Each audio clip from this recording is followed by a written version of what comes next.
शादी के बाद मेरे पति ने एक लड़की को काम पर रख लिया। कहता था उसको काम की बहुत ज़रूरत है। वो लड़की सब घर का काम करती है और मुझे काम को हाथ नहीं लगाने देती थी।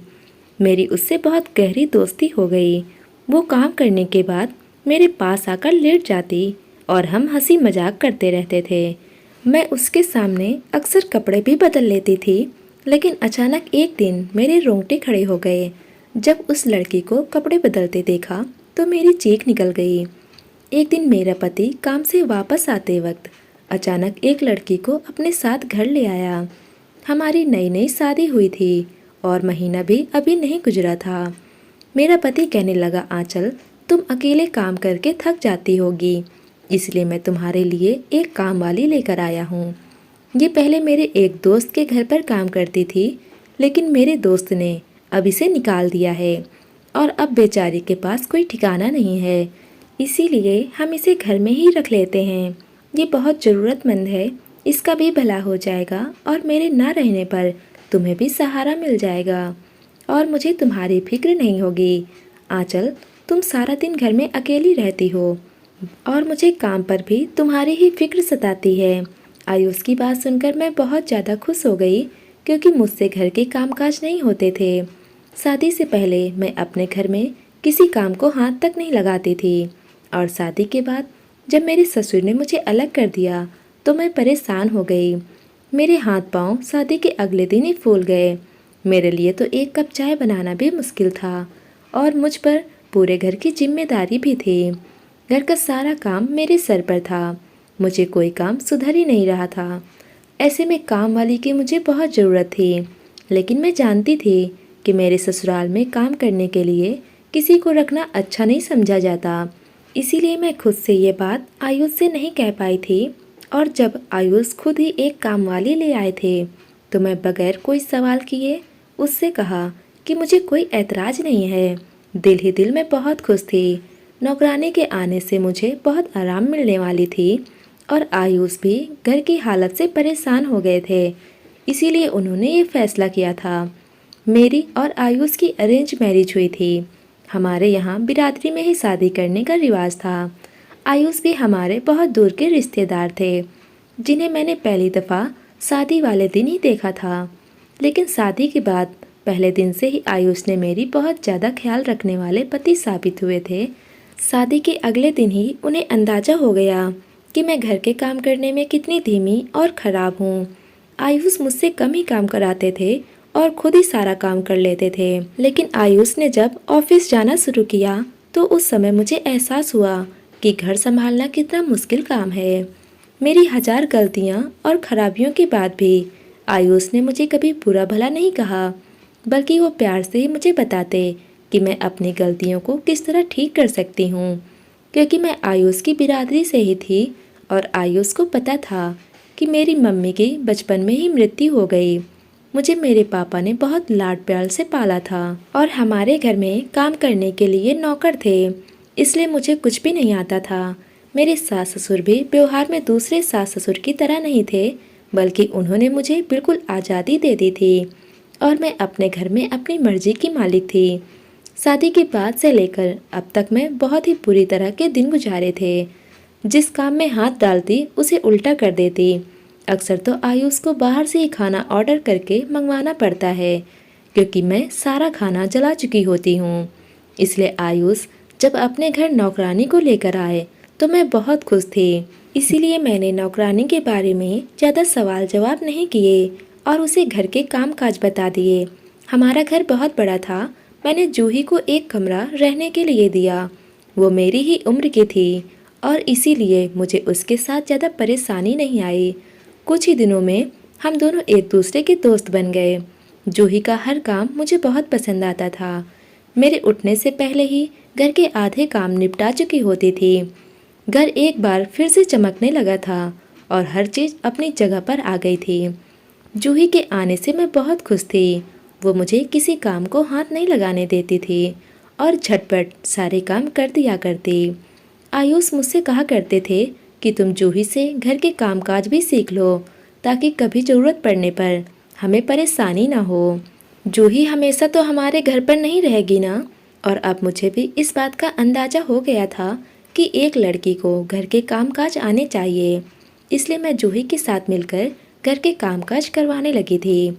हम दोनों मिलकर काम करते तो आधा दिन में ही सारे काम खत्म हो जाते और आयुष के आने तक मैं और जूही मेरे ही कमरे में लेटकर बातें करते हैं या फिर फिल्म देखते हैं। जूही ने मुझे यही बताया था कि इसका रिश्ता किसी और गांव से है और वो यहाँ काम के लिए घर से आई है।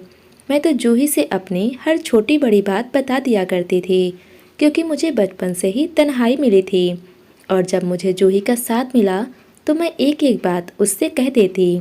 हम दोनों इतनी पक्की सहेलियां बन गई थी कि मेरे कुछ कहे बिना ही जूही मेरी बात समझ जाती। आयुष भी घर की तरफ से पूरी तरह सुकून में आ गए थे।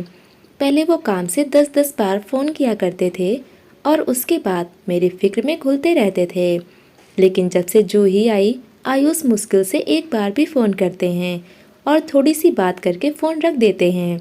जूही और मैं एक साथ बाजार भी जाने लगे थे।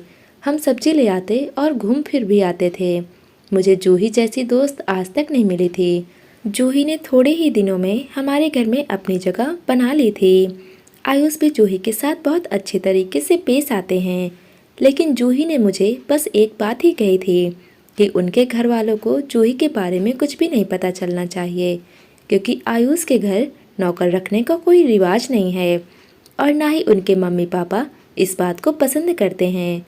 मैं आयुष से वादा कर लिया था कि मैं उनकी मम्मी पापा के सामने कभी भी जूही का कोई जिक्र नहीं करूँगी। उनके मम्मी पापा के घर हम जब भी जाते हैं तो मैं भूल कर भी जूही के बारे में कोई बात मुंह से नहीं निकालती। मैं भला खुद अपने पैरों पर क्यों कुल्हाड़ी मारती। आयुष का साथ पाकर मैं बहुत ही खुश थी। आयुष ने मुझे हर तरह का सुकून और मोहब्बत दी थी। सुबह काम करने के बाद हम दोपहर में एक साथ ही लेटते थे। मैं जूही के सामने कपड़े भी बदल लेती हूँ। मुझे जूही से बिल्कुल भी शर्म नहीं महसूस होती थी। एक दिन जूही बहुत मोटी कमीज पहने हुई थी और पसीने से बोर हो रही थी। जब मैंने उससे कहा कि तुम भी कपड़े बदल लो और मैं तुम्हें अपना कोई हल्का जोड़ा दे देती हूँ ताकि तुम्हें गर्मी न लगे। हद से ज़्यादा गर्मी का मौसम था और गर्मी से दम घुट रहा था। जूही ने कहा ठीक है, आप मुझे हल्का जोड़ा दे दें, मैं बदल लेती हूँ।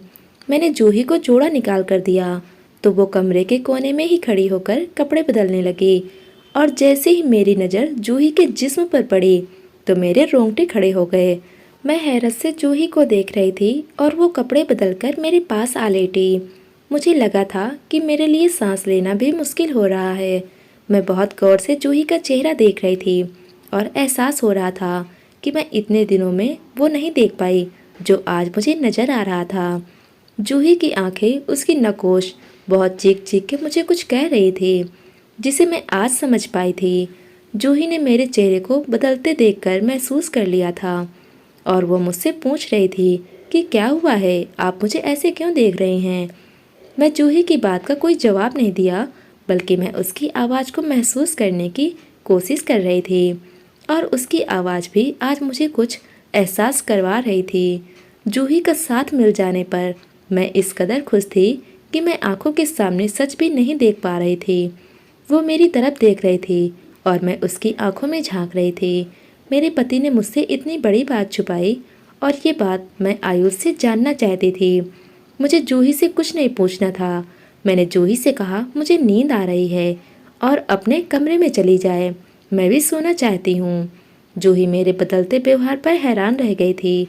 मैंने कोई बात किए बिना ही आंखें मूंद ली थी और जूही उठकर चली गई। मुझे यकीन नहीं आ रहा था कि आयुष मेरे साथ इतना बड़ा धोखा कर सकते हैं, जबकि मैं तो आयुष को अपना सब कुछ मानती थी।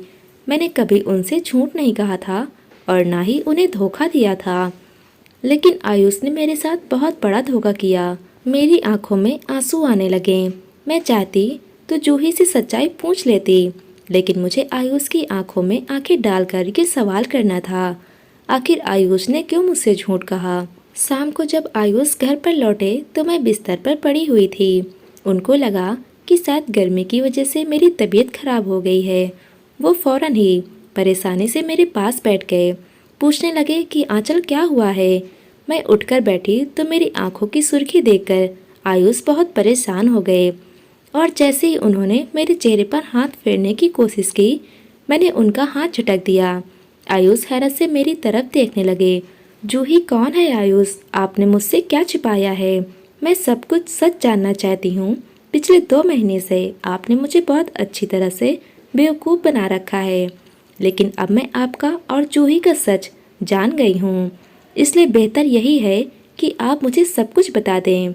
मैं आयुष की आंखों में आंखें डालकर ये कह रही थी तो आयुष कुछ लम्हों के लिए बिल्कुल खामोश हो गए। मैंने आयुष से कहा कि आप मेरी निगरानी करवाना चाहते थे या फिर मेरा चरित्र जांचने के लिए आपने ये सब किया। वो कहने लगे, आंचल तुम गलत समझ रही हो, ऐसा कुछ नहीं है। मैंने आयुष से कहा कि मैं जूही के कपड़े बदलते हुए देख लिए हैं और मैं जानती हूँ कि जूही कोई गैर नहीं बल्कि उसका ताल्लुक आपसे है। जूही की कमर पर बिल्कुल वैसा ही लाल रंग का बड़ा निशान है जैसा आपकी कमर पर है, और आपने मुझसे बताया था कि यह पैदाइशी निशान आपको अपनी माँ से मिला है। इसका मतलब जूही कोई और नहीं बल्कि आपकी बहन है, लेकिन आपने उसे नौकरानी बनाकर हमारे घर रखा और मुझे कभी ये बात नहीं बताई कि यह आपकी सगी बहन है। आपने तो मुझे अपने माँ पापा को भी बताने से मना किया हुआ था। आपको मेरी असलियत जानने के लिए अपनी बहन की गवाही की ज़रूरत पड़ गई थी। मैं जो पिछले 3 घंटे से बस यही बातें सोच रही थी, अब सिसक सिसक कर रोने लगी थी। मुझे इस तरह रोता हुआ देखकर आयुष कहने लगे, एक बार मेरी बात तो सुन लो। तुमने तो मुझे मेरी सफाई का एक मौका भी नहीं दिया और खुद ही सब कुछ सोच लिया। सच ये है कि मैं और जूही बहन हैं, लेकिन मेरा इरादा किसी को दुख पहुंचाने का नहीं था और ना ही मुझे तुम्हारे किरदार पर कोई शक था। लेकिन मेरी मजबूरी थी कि मैं जूही को इस तरह छिपाकर हमारे घर रखता। ये बात तुम भी अच्छी तरह से जानती हो कि हमारे खानदान में बिरादरी से बाहर शादी करने का कोई रिवाज नहीं है, और जो कोई बिरादरी से बाहर रिश्ता करता है उसे निकाल दिया जाता है। मेरी छोटी बहन जूही अपनी नादानी में एक लड़के से मोहब्बत कर बैठी, और जब ये बात मेरे मम्मी पापा को पता चली तो उन्होंने जूही पर बहुत ज़्यादा सख्ती शुरू कर दी, क्योंकि मेरे मम्मी पापा किसी भी तरह बिरादरी को नहीं छोड़ सकते थे। तुम भी जानती हो कि जूही से बड़ी मेरी 2 बहनें हैं जो बिरादरी में विवाह कर गई हैं, और अगर मेरे मम्मी पापा जूही की शादी बिरादरी से बाहर करते तो मेरी दोनों बहनों के घर उजड़ जाते। उनके पति और ससुराल वाले किसी भी कीमत पर उन्हें अपने घर में नहीं रखते और सारी बिरादरी हमारा बायोकट कर देती।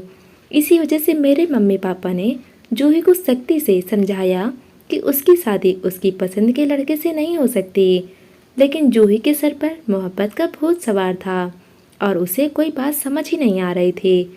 और ऐसे में एक दिन मौका पाकर जूही घर से भाग गई और उसने एक लड़के के साथ शादी कर ली जिसे वो पसंद करती थी।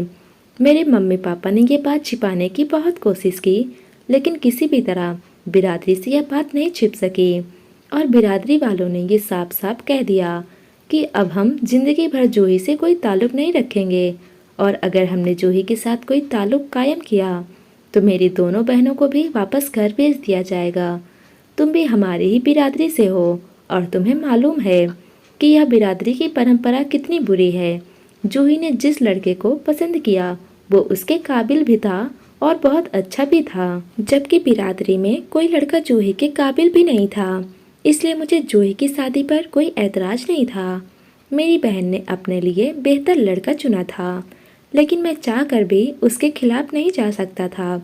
मैं चुप चुप कर अपनी बहन से मिलना शुरू कर दिया, और यह जानकर मैं बहुत ज़्यादा खुश हुआ कि मेरी बहन एक अच्छी ज़िंदगी गुजार रही है। हमारी शादी के कुछ दिनों बाद मुझे पता चला कि जूही के पति की नौकरी ऑस्ट्रेलिया में लग गई है और उसे कुछ महीनों के लिए पहले वहाँ अकेले जाकर रहना है। कुछ महीनों बाद वह जूही को भी अपने पास बुला लेगा। ऐसे में कुछ महीने जूही को अकेले रहना था, और मैं नहीं चाहता था कि मेरी बहन अकेली फ्लैट में रहे। इसलिए मैंने जूही से कहा कि वो मेरे घर चलकर रहे, लेकिन जूही को इस बात का डर था कि तुम भी हमारी ही बिरादरी से हो, और अगर तुम्हें हमारे बारे में बात पता चल गई तो मेरे लिए मुश्किल हो जाएगी और मेरे मम्मी पापा को भी कसूरवार समझा जाएगा। मैंने इस बात का हल ये निकाला कि जूही को नौकरानी बनाकर ले आए। ऐसे भी तुम्हें घर का कोई काम नहीं आता था और मैं जानता था तुम जूही को बहुत खुशी खुशी रखोगे और अपने काम की वजह से तुम कभी जूही की मौजूदगी का जिक्र किसी के आगे नहीं करोगी। जूही को बस 2 महीने हमारे घर में गुजारने हैं, उसके बाद उसका वीज़ा लग जाएगा और वो हमेशा के लिए अपने पति के पास चली जाएगी। मेरे लिए बिरादरी के रिवाज से कहीं ज़्यादा मेरी बहन की खुशी अहम है और अपनी बहन की खुशी की खातिर ही मैं तुमसे ये सारा सच छिपाया। तुम्हारी और जूही की दोस्ती को देखकर मुझे बहुत ही ज़्यादा खुशी हुई थी। मैंने कई बार सोचा कि मैं तुम्हें हकीकत बता दूं, लेकिन फिर मुझे डर लगता था कि अगर तुमने कभी गलती से अपने किसी भी घरवाले के सामने इस बात का जिक्र कर दिया तो मेरी बहन मुश्किल में आ जाएगी। मैं जानता हूँ कि मैं तुमसे सच छिपाकर गलती की है, लेकिन हर भाई अपनी बहन की खुशी के लिए किसी भी हद तक जा सकता है और मैं भी वही किया जो मुझे ठीक लगा। मैं समाज के खातिर अपनी बहन को दुख के दलदल में नहीं ढकेल सकता। मैं हैरत से आयुष को देख रही थी। मैं तो न जाने क्या क्या समझ बैठी थी, जबकि आयुष अपनी बहन की खुशी की खातिर सच छुपाए हुए बैठे थे। जूही भी मेरे पास आ गई थी और हाथ जोड़कर कहने लगी, भाभी मुझे माफ़ कर दीजिए, मेरी वजह से आपको बहुत तकलीफ़ पहुंची है, लेकिन मेरी बात का यकीन कीजिए, हमने जानबूझकर आपको ठेस नहीं पहुंचाई। मैंने फ़ौरन जूही के दोनों हाथों को अपने हाथों से पकड़ लिया और जूही से कहा कि वो आज भी मेरी बहुत अच्छी दोस्त है और मैं कभी अपने दोस्त को यूँ माफ़ी मांगते हुए नहीं देखना चाहती। मैंने जूही के साथ बहुत अच्छा समय गुजारा था और उसे दिल से अपनी बहन माना था। जूही को मोहब्बत की शादी ज़रूर थी, लेकिन वो गलत नहीं थी। दोस्तों, उम्मीद करते हैं आज की कहानी आपको पसंद आई होगी। पसंद आई हो तो कमेंट बॉक्स में ज़रूर बताएं। वीडियो को लाइक करें, चैनल पर नए हो तो चैनल को सब्सक्राइब कर लें। धन्यवाद दोस्तों।